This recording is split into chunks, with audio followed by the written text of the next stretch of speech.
Hola, hola, buen día, ¿todo bien? ¿Me escucha?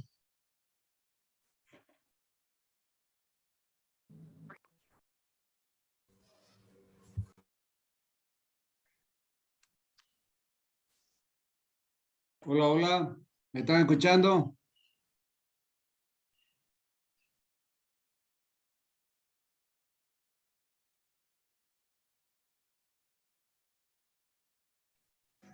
Hola, hola, hola, hola, ¿me escucha?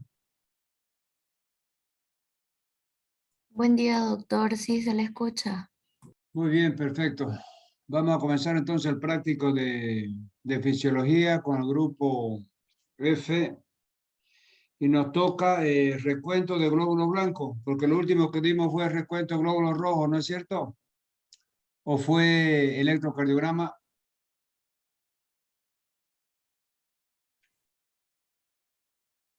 Electrocardiograma creo que fue, doctor. Ya. Volvimos al electrocardiograma porque lo habíamos saltado, ¿no? La secuencia de los prácticos es la que está en la guía. O sea, primero hemos visto ruidos cardíacos, segundo, presión arterial, tercero, debió haber sido electrocardiograma, lo saltamos, pero ya lo volvimos, lo dimos la última vez. Después hemos visto flebotomía, que es el cuarto. El quinto es recuento de glóbulos rojos, que ya vimos también, recuento de glóbulos rojos. Y ahora nos tocaría recuento de glóbulos blancos. Muy bien. Entonces vamos a buscar ahí la diapositiva. Aquí está recuento de glóbulos blancos. Aquí está. Muy bien. Muy bien, aquí tenemos glóbulos blancos. Vamos a ir inmediatamente. Vamos a agrandar eso. Ahí está. Muy bien. Entonces, tenemos ahora aquí los leucocitos. ¿Qué son los leucocitos? Los leucocitos son también llamados de células blancas, ¿no, verdad? O glóbulos blancos. Y fíjense que hay varias clases de glóbulos blancos que ya vamos a ir viendo en el decorrer de esta clase. También se llaman glóbulos blancos. Son un conjunto heterogéneo de células sanguíneas que son los efectores celulares de la respuesta inmunitaria. Se origina en la médula ósea y en el tejido linfático. Entonces, fíjense que la sangre tiene dos tipos de células. Las células rojas, que son los glóbulos rojos, y las células blancas, que son los glóbulos blancos. ¿La verdad? Muy bien. Dentro de los glóbulos blancos vamos a ver una serie de elementos que lo vamos a estudiar en dos clases teóricas, porque ahora vamos a ver el recuento de glóbulos blancos y después vamos a ver la fórmula leucocitaria relativa. Entonces, fíjense que los glóbulos blancos, los glóbulos rojos se producían en la médula ósea y los glóbulos blancos se producen también en la médula ósea, pero en todos los otros tejidos linfáticos que hay en el organismo. Llámese ganglio linfático, llámese vaso, llámese amígdala, llámese placas de Peyer en el intestino, llámese timo. Entonces, en todos esos otros 5 lugares también se producen los glóbulos blancos. Sigamos. Clasificación de los glóbulos blancos. Entonces, fíjense que aquí vamos a ver la clasificación de los glóbulos blancos y ellos se clasifican, como habíamos dicho, en granulocitos y agranulocitos. ¿Ya? Vamos a ver esto acá arriba para que no nos estorbe. Ahí está. Entonces, decíamos que los glóbulos blancos se clasificaban en granulocitos, ¿ya? Y agranulocitos. Granulocitos porque tienen algunos, es decir, unos gránulos en su citoplasma, por eso llaman granulocitos. Y fíjense que son los neutrófilos, los eosinófilos y los basófilos. También los granulocitos son llamados de polimorfos nucleares. Y los agranulocitos son los linfocitos y los monocitos. Dentro de los linfocitos tenemos linfocitos T y linfocitos B. Vamos a ir viendo ya cada una de esas familias de glóbulos blancos. Entonces, si yo le llegara a preguntar cuál es la clasificación de los glóbulos blancos, me tiene que decir granulocitos o polimorfos nucleares y agranulocitos, que son los linfocitos y monocitos. Los polimorfos nucleares se dividen en neutrófilos, eosinófilos y basófilos. Los linfocitos T y linfocitos B. Y después tenemos los monocitos. Sigamos. Características generales de los leucocitos. Glóbulos blancos o leucocitos constituyen el 3% de las células sanguíneas. Forman parte del sistema inmunológico. Son los encargados de destruir los agentes infecciosos. Los glóbulos blancos también pueden llamarse leucocitos. Su valor normal está entre 5.000 y 10.000 por milímetro cúbico. Fíjense que hay unas pequeñas variaciones, ¿no? Guyton da de 6.000 a 9.000. ¿Ya? Pero esto aquí está dentro del rango también, 5.000 a 10.000 por mililitro. Tiene como función principal defender el organismo contra las infecciones por medio del fenómeno de la fagocitosis. Entonces, fíjense que arriba de 10.000 leucocitos por milímetro cúbico, estamos en presencia de una leucocitosis. Por abajo de 5.000 leucocitos, estamos en presencia de una leucopenia. Entonces, esos términos técnicos tienen que saberlo, ¿no? En la jerga médica, cuando estamos hablando que el hemograma tiene una leucocitosis, estamos hablando de que están arriba de los 10.000 por milímetro cúbico. Y cuando hablamos de que ese hemograma tiene una leucopenia, estamos queriendo decir de que el recuento de glóbulos blancos está por abajo de 5.000 por milímetro cúbico. Muy bien.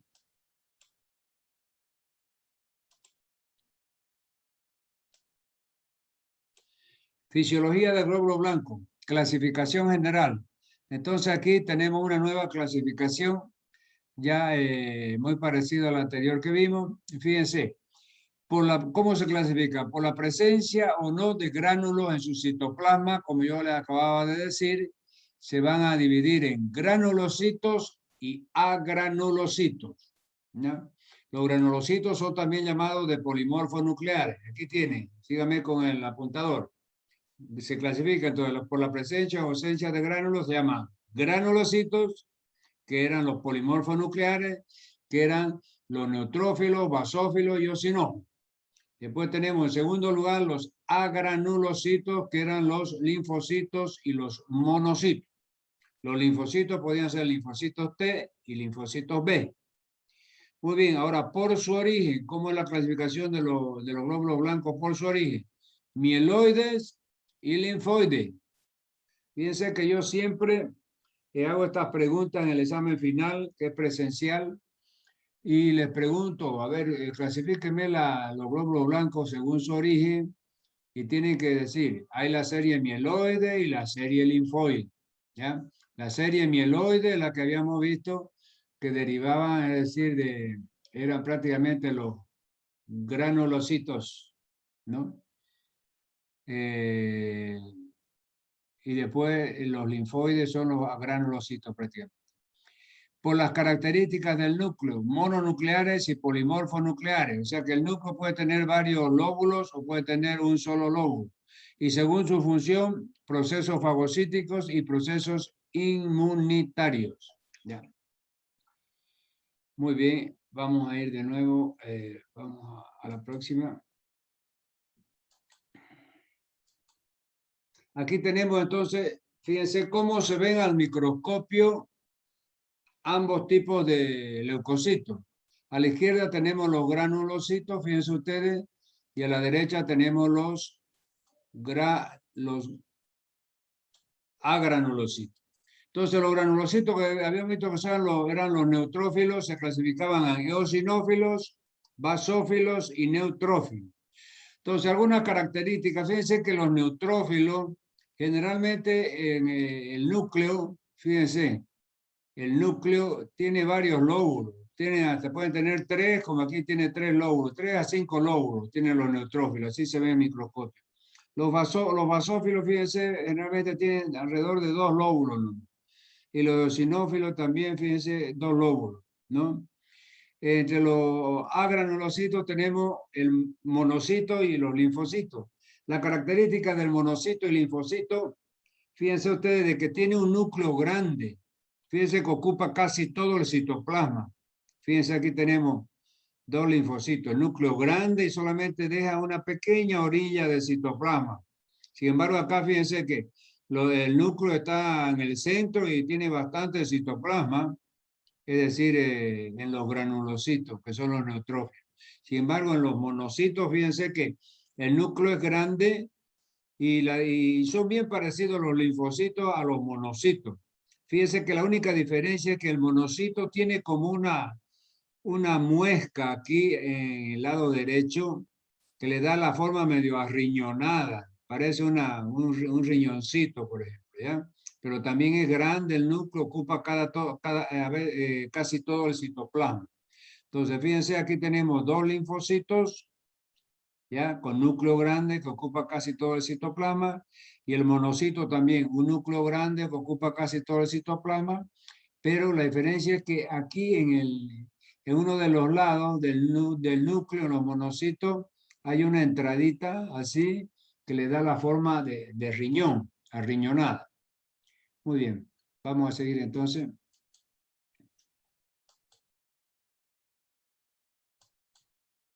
Aquí nuevamente vemos con gran aumento los neutrófilos. Los neutrófilos que eran los granulocitos, ¿no, verdad? Entonces, fíjense, ¿por qué granulocitos? Porque tiene este pigmento, fíjense, este punteado que parece gránulo en el citoplasma. Fíjense que tiene, por eso se llama granulocito. Viene de estos gránulos que tiene en el citoplasma esta célula. Aquí fíjense, todo este punteado azul oscuro en el citoplasma por eso se le llama granulocito o neutrófilo. Y son de tres tipos. Granulocito o polimorfo nuclear. Entonces, si yo le pregunto cuáles son los polimorfos nucleares de la célula sanguínea, entonces son los glóbulos blancos y llamados también granulocitos. Y son de tres tipos. Los neutrófilos, que tenemos aquí, fíjense, este tiene 5 hasta 6 lóbulos. 1, 2, 3, 4, 5, 6 lóbulos tiene el núcleo. De 3 a 5 hasta 6 lóbulos tiene el núcleo del neutrófilo. Después los sinófilos, 1, 2, tiene 2 lóbulos. Y acá el basófilo también tiene prácticamente 2 lóbulos, ¿ya? Entonces, estos son los polimorfos nucleares. Así se ven al microscopio. Sigamos. Aquí vamos a ver entonces el origen de los glóbulos de las células de la sangre. Ya hemos visto que las células de la sangre se originan en la médula ósea. Aquí está, sobre todo los glóbulos rojos, ¿ya? Y lo de la serie mieloide de los glóbulos blancos. Y los glóbulos blancos, además de la médula ósea, se van a producir también en el tejido linfático. Llámese ganglio linfática, el ganglio linfático, timo, amígdala, placas de Peyer, ¿ya? Entonces, en todos esos lugares se producen los glóbulos blancos. Aquí están los glóbulos rojos, ¿ya? Que viene también de la médula ósea, y aquí están los glóbulos blancos con los 5 tipos que hemos visto. Los agranulocitos, que son linfocitos y monocitos. Y los granulocitos polimorfos nucleares, que eran 3, eosinófilos, basófilos y neutrófilos. Y después tenemos las plaquetas o megacariocitos, que se llama, ¿ya? Todo esto lo vamos a ver también detenidamente cuando veamos la unidad académica de sangre, ¿ya? Todo esto lo vamos a ver también en detalle ahí en la unidad académica de sangre. Sigamos. Aquí tenemos órganos linfoides.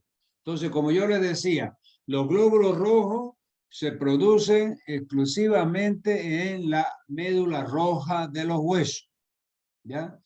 Y los glóbulos blancos, es decir, hay la serie mieloide que se produce en las células, es decir, en la médula roja, y la serie linfoide que se produce en los ganglios linfáticos, en el timo, en la amígdala, en las placas de Peyer, en todos esos lugares donde hay tejido linfático.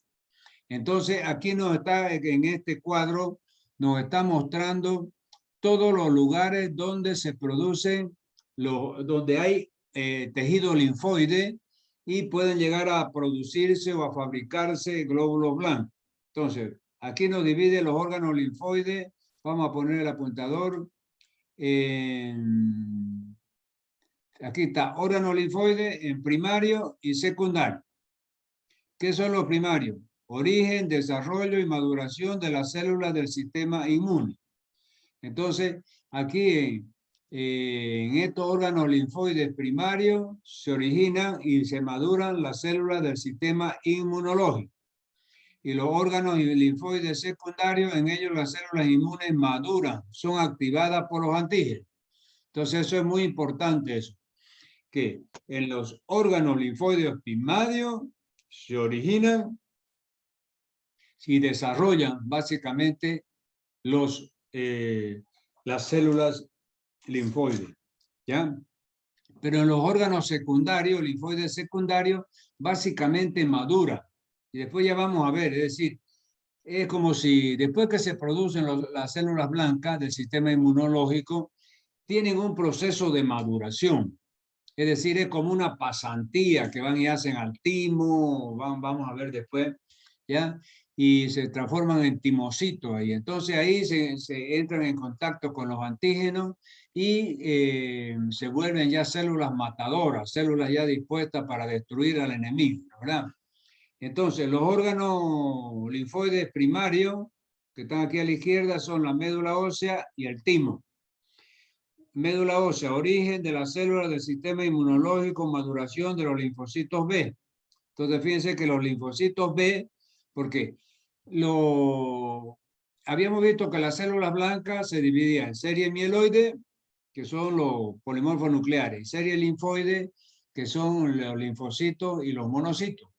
Ahora, los linfocitos se dividen en linfocitos T, células colaboradoras, supresoras y citotóxicas. Y los linfocitos B. Entonces, los linfocitos B se originan aquí, fíjense, aquí estamos, médula ósea, origen de la célula del sistema inmunológico, maduración de los linfocitos B. Y en el timo, fíjense, maduración de los linfocitos T. ¿Ya? Entonces, eso es importante. ¿En qué lugar maduran los linfocitos B? Médula ósea hemos visto. ¿Y en qué lugar maduran los linfocitos T? Los linfocitos T, ya vamos a ver en sangre, como les digo más detenidamente, se clasifican en células supresoras, células colaboradoras y células citotóxicas, que son los llamados CD4, CD8, CD16. Entonces, ¿y cuáles son los órganos linfoides secundarios? Tenemos las adenoides, amígdalas y placas de Peyer. Adenoides tenemos en la mucosa nasal. Amígdala tenemos en la orofaringe. Y las placas de Peyer son órganos linfoides que están en el intestino. ¿La verdad? Entonces, ¿dónde se maduran entonces también cuáles son los órganos linfoides secundarios? Aquí está. Primero, adenoides. Segundo, amígdalas. Y tercero, placas de Peyer. Y también se consideran órganos linfoides secundarios los ganglios linfáticos y el vaso. Ahí se produce la activación de los linfocitos T y B. Entonces yo le pregunto, ¿dónde se activan los linfocitos T y linfocitos B?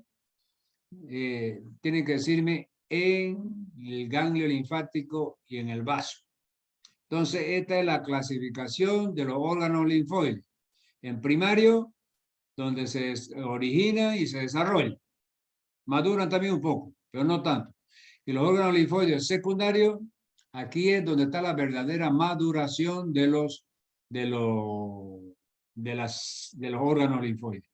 Después teníamos que los órganos linfoides primarios van a ser médula ósea y timo. Y órganos linfoides secundarios, adenoides, amígdala y placas de Peyer, y ganglios linfáticos y vasos. Entonces esa es la clasificación que ustedes tienen que saber, porque si no saben esta clasificación se van a perder, ¿no? ¿Verdad? Las clasificaciones son para ayudar a tener una metodología para el aprendizaje.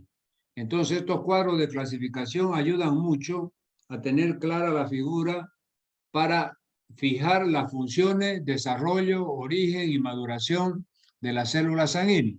Aquí fíjense, está bien explicado. Los órganos linfoides se dividen en dos, primario y secundario. Los primarios se subdividen también en dos, médula ósea y timo. Y los órganos linfóides secundarios se subdividen también en dos tipos. En el primer tipo están adenoides, amígdala y placa de Peyer, y en el segundo tipo están los ganglios linfáticos y el vaso. Sigamos. Entonces, leucocitos. Su función es la defensa del organismo a través de 4 propiedades. Entonces, fíjense que estas son las propiedades básicas que tienen los leucocitos. ¿Ya? Primero, quimiotaxis, que es el movimiento orientado a un lugar en especial mediado por las sustancias quimiotácticas, las cuales son liberadas desde un foco infeccioso. O sea, quimiotaxis es un fenómeno, ¿ya? Es una característica que sufre las células sanguíneas. O sea, quimiotaxis viene a ser como una atracción, como un imán. Los focos infecciosos, ¿ya? Actúan y atraen como imanes a las células sanguíneas. Inmediatamente se produce un foco infeccioso, entonces se producen mediadores químicos en ese foco infeccioso que atraen a los glóbulos blancos, que son los encargados de la defensa del organismo. A eso se llama quimiotaxis, ¿ya? Pero la quimiotaxis puede ser positiva o negativa. O sea, hay quimiotaxis positiva cuando esos mediadores químicos que se producen en las inflamaciones atraen a las células blancas, ¿ya? Y se llama quimiotaxis negativa cuando repelen, cuando rechazan a las células blancas. Entonces, en este caso, la gran mayoría de las veces hay una quimiotaxis positiva, o sea, los glóbulos blancos son atraídos por esos mediadores químicos que se producen en los focos inflamatorios e infecciosos. Segundo, diapédesis es la capacidad que tienen los glóbulos blancos de atravesar la pared de los capilares sin lesionarlos. Ustedes han visto que en el endotelio capilar hay como unos poros. ¿Qué son poros? Como unas soluciones de continuidad, ¿ya? Entonces, a través de esos poros que son bien pequeñitos, es decir, cuando son atraídos para un foco infeccioso, los glóbulos blancos, los leucocitos, salen por esos poros. Es decir, medio apretadingo, primero sale una parte, se forma como una cintura, después sale la otra parte hasta que consiguen, es decir, salir por los poros al espacio extracelular. O sea, de dentro del vaso, el vaso sanguíneo está en el espacio extracelular, pero la sangre está circulando por los conductos llamados venas y arterias que tienen un endotelio. Entonces, para salir los glóbulos blancos de dentro de esos vasos sanguíneos hacia el espacio extracelular o intersticial, tienen que atravesar esos poros. Y esos poros lo atraviesan a través de este mecanismo llamado de diapédesis. Tercero, movimiento ameboide. Entonces, si ustedes se acuerdan, no sé si en histología le enseñaron, pero no, eso se pasa en los cursos, en el primer año de medicina, en biología, histología, etcétera, de que el movimiento ameboideo es lo que tienen estas células sanguíneas blancas, que es similar al movimiento de la ameba. Si ustedes se acuerdan, la ameba, es decir, es un microorganismo, es decir, que avanza emitiendo pseudópodos. Entonces emite unos pseudópodos como unos pies así y avanza. Después otro pseudópodo como unos pies y va avanzando, así muy lentamente, pero ese es el movimiento ameboideo que tienen estas células blancas para desplazarse y llegar hasta el foco inflamatorio, el foco infeccioso, para intentar destruir al enemigo, que es la bacteria, hongo o virus que está produciendo esa infección. Entonces, movimiento ameboideo, desplazamiento de glóbulos blancos por el tejido conectivo a través de pseudópodos. 4. Fagocitosis, el proceso que engloba las sustancias extrañas y llevadas dentro de la célula por parte de las enzimas de los lisosomas primarios.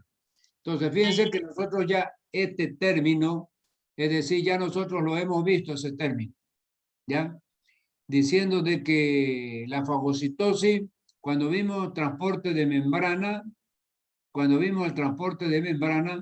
vimos, es decir, el transporte grueso que se llamaba, hemos visto la endocitosis y la exocitosis. Entre la endocitosis hemos visto la fagocitosis y fagocitan, ¿cómo? Habíamos dicho de que algunas sustancias que tienen que salir de dentro de la célula hacia afuera se llama exocitosis.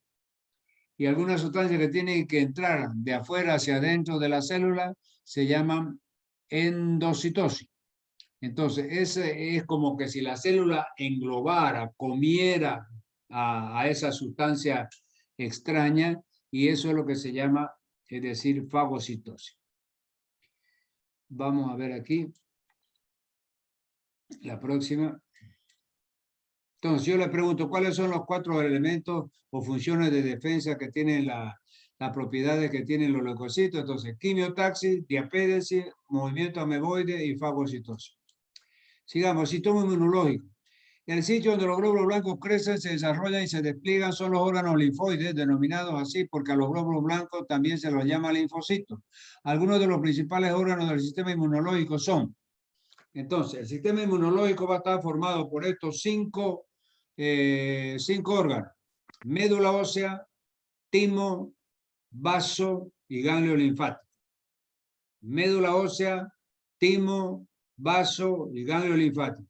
Estos 4 elementos pertenecen al sistema inmunológico. Y aquí están ya los nódulos linfáticos, son las cadenas ganglionares, vaso linfático, aquí está el timo, aquí está el vaso y aquí está la médula ósea, ¿no? Sigamos. Células del sistema inmunológico. Entonces aquí vamos a poner, hemos puesto algunas células para que se vayan familiarizando ustedes con el sistema inmunológico. Los glóbulos blancos.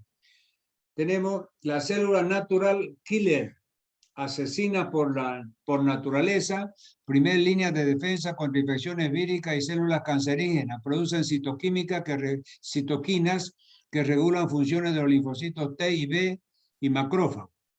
Después tenemos los linfocitos, permiten al organismo recordar los antígenos y diferenciar los propios de los extraños y circulan por el torrente sanguíneo, por el sistema linfático y pasan a los tejidos cuando son requeridos y se subdividen en B y linfocitos T. Por aquí es lo que ya hemos visto, pues los linfocitos se dividen en linfocitos T, que hay 3 clases: las células colaboradoras, células supresoras y células citotóxicas, y los linfocitos B, que vamos a ver más adelante. Y esta otra célula, la célula natural killer, que se llama las células matadoras, pertenecen también al sistema inmunológico. Sigamos, alteraciones de los glóbulos blancos y leucocitos. Causa de la leucocitosis. Causa fisiológica, ejercicio intenso, parto, embarazo y estrés. Entonces, ¿en qué patología o en qué? Porque hay causas fisiológicas y causas patológicas. En este caso, fíjense que hay causas fisiológicas, que no son enfermedades. Pero usted le hace un hemograma a esa persona y puede haber leucocitosis, o sea, aumento de los glóbulos blancos. ¿Y en qué caso? Ejercicio intenso.